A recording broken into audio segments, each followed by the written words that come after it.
ভারতীয়দের খেলার সময় অস্ট্রেলিয়ান বিগ ব্যাশ সিরিজ খেলার প্রস্তাব পেয়েছিলেন বীরেন্দ্র সেহবাগ। এক কথায় সেই প্রস্তাব ফিরিয়ে দিয়েছিলেন ভারতের সাবেক এই ওপেনার অ্যাডাম গিলক্রিস্টকে। সম্প্রতি প্রস্তাব ফিরিয়ে দেওয়ার কারণ জানিয়েছেন সেহবাগ।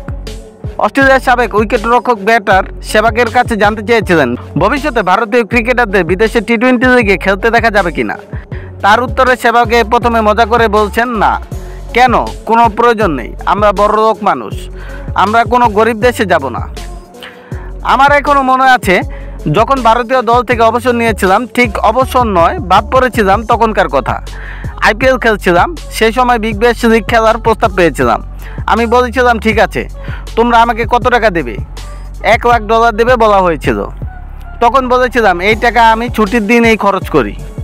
সেহবাগ জানিয়েছেন বিদেশে 1 মাস থেকে ক্রিকেট লিগ খেলতে রাজি ছিলেন যদি তাকে অন্তত $10 লাখ দেওয়া হতো।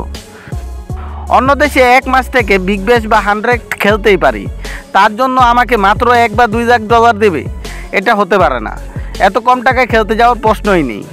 শুধু ক্রিকেটার হিসাবে নয়, বিশেষজ্ঞ ধারাভাষ্যকার হিসাবেও বিদেশি চ্যানেলগুলো ভারতীয় ক্রিকেটারদের সঙ্গে আর্থিক কারণে চুক্তি করতে পারে না বলে জানিয়েছেন সেহবাগ। গিলক্রিস্টের সঙ্গে আলোচনার সময় তিনি বলছেন, একবার আমাকে স্কাই স্পোর্টস থেকে ফোন করে বলা হয়েছিল তারা আমাকে বিশেষজ্ঞ হিসাবে চায়। প্রস্তাব শুনে আমি বলে দিয়েছিলাম আমাকে পাওয়ার আশা ছেড়ে দিন, কারণ আমার দাম আপনারা দিতে পারবেন না।